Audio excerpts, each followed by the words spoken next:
603వ నామం గురుమూర్త్యై నమః. గురువు అంటే గురువు యొక్క, మూర్తి అంటే రూపముగా ఉన్నది. అంటే ఉపదేశం చేసేవారిని ఏమంటారు?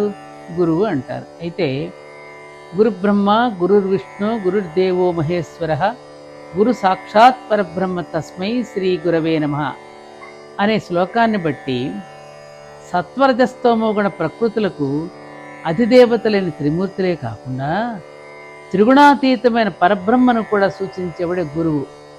అంతేకాదు గుకారో అంధకారస్తు రుకారస్తన్నిరోధక అంధకార నివృత్యాత్ గురు రిత్యభిధీయతే.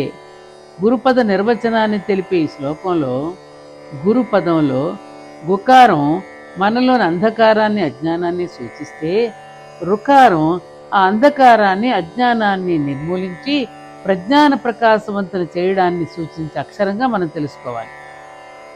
కాబట్టి ఆ గురువు ఉపదేశించేది అందుకు తగ్గ స్థాయిలో ఉండే ఆత్మవిద్య, బ్రహ్మ విద్య, శ్రీ విద్య అయి ఉండాలి.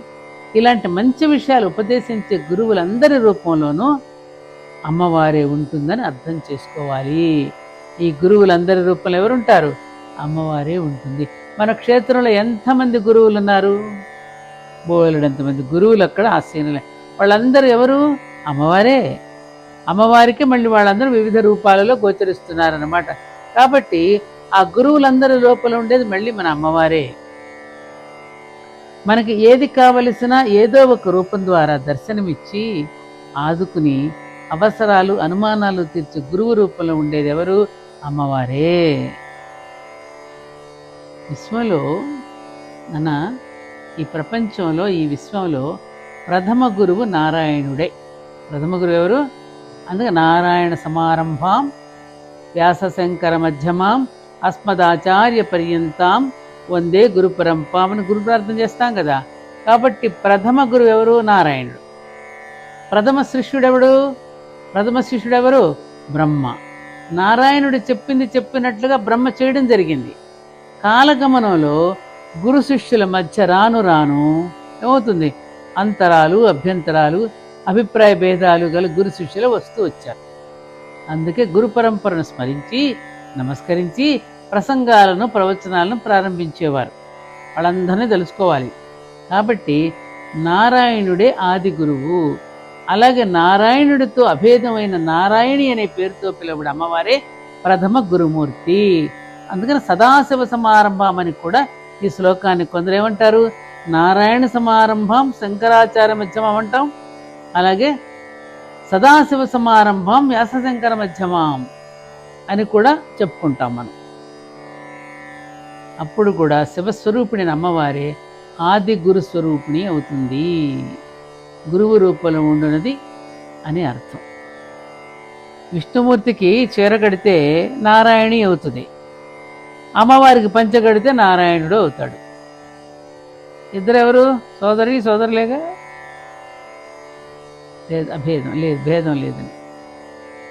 604వ నామం గుణనిధయే నమః.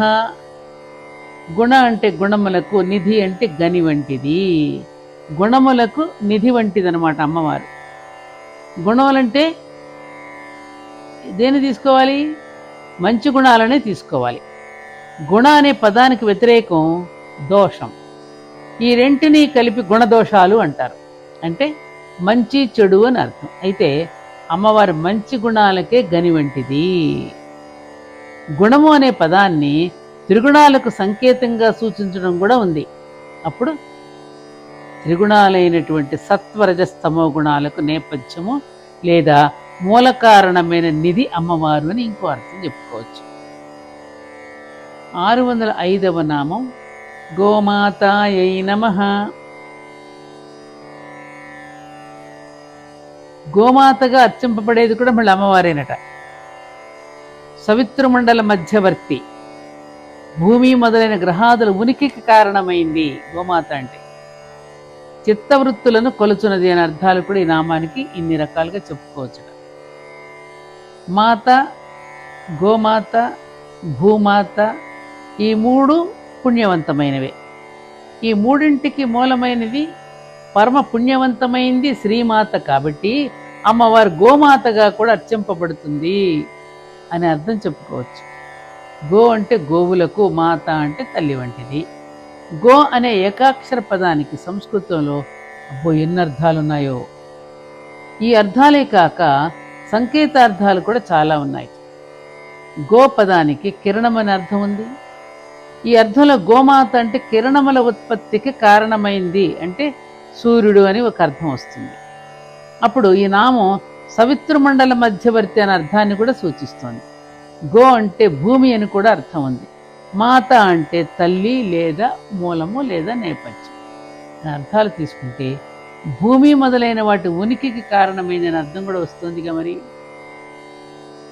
ఇంకొకటి కూడా గో అంటే ఇంద్రియము అనే అర్థాన్ని బట్టి ఇంద్రియములను, మాత అంటే కొలతలు వేయినది అంటే మన చిత్తవృత్తులను కొలతలు వేయినదని కూడా అర్థం వస్తుంది. భూమి మొదలైన గ్రహాదుల ఉనికికి కూడా అమ్మవారే కారణమైనది, మన చిత్తవృత్తులను కూడా కొలచున్నది అని అర్థం. 606వ నామం గుహ జన్మభువే నమః. గుహ అంటే కుమారస్వామి, జన్మ అంటే పుట్టుకకు, భూ అంటే తల్లి అయినది. అంటే ఈ నామాన్ని సాధారణంగా అర్థం చెప్పుకోవాలంటే కుమారస్వామికి జన్మనిచ్చింది అని అర్థం చెప్పుకోవచ్చు.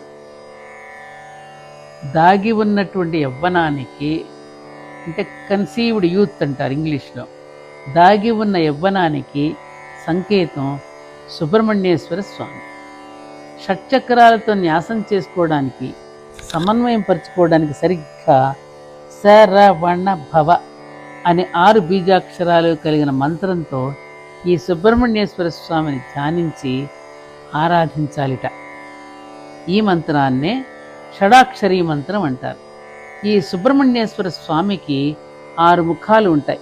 అందుకే ఈయన్ని ఏమంటారు, షడాననుడు, షణ్ముఖుడు అని సంస్కృతంలోను, అలాగే ఆర్ముఖం అని తమిళ దేశస్థులు అంటూ ఉంటారు. షట్చక్రాలకు, షట్కృత్తికలకు ఈ షడాననుడైన సుబ్రహ్మణ్యేశ్వర స్వామి యోగపరంగా చాలా సంబంధం ఉంటుంది. ఈయన జన్మతిథి కూడా షష్ఠి. అంటే ఈ సుబ్రహ్మణ్యేశ్వర స్వామి ప్రతి జీవిలోనూ ఉండేటటువంటి వ్యక్తిగతమైన కుండలినికి అధిపతి. కుండలిని శక్తి అనే తల్లివేరు లాంటి అమ్మవారికి ఈ వ్యష్టి కుండలిని పిల్లవేరు లాంటి కుండలిని అవుతుంది. అందుకని అమ్మవారు గుహ జన్మభూ అయ్యింది. జ్యోతిషపరంగా వృశ్చిక రాశికి అధిపతి కుజుడు. కుమారస్వామిని కుజుడు అంటారు. ఈ కుమారస్వామిని గుహుడు అని కూడా అంటారు. వృశ్చిక రాశి మనలో గుహ్యేంద్రియాలను సూచిస్తుంది. వృశ్చిక రాశిని ఆంగ్లంలో స్కార్పియో అంటే పాము అంటారు. సర్పాకార దేవత అయిన కుమారస్వామిని అంటే సుబ్రహ్మణ్యేశ్వర స్వామిని ఆధిపత్యంలో ఉండే వృశ్చిక రాశి పామును సూచిస్తుందని కూడా చెప్తూ ఉంటారు. అంటే దీని అర్థం ఏమిటి, చివరికి కుమారస్వామికి జన్మనిచ్చినది. అంతేకాదు పిల్లవేరు లాంటి వెష్టి కుండలిని శక్తికి తల్లివేరు లాంటి కుండలిని శక్తి అనే అర్థాలు ఈ నామానికి చెప్పుకోవచ్చు అంటున్నారు శాస్త్రి గారు.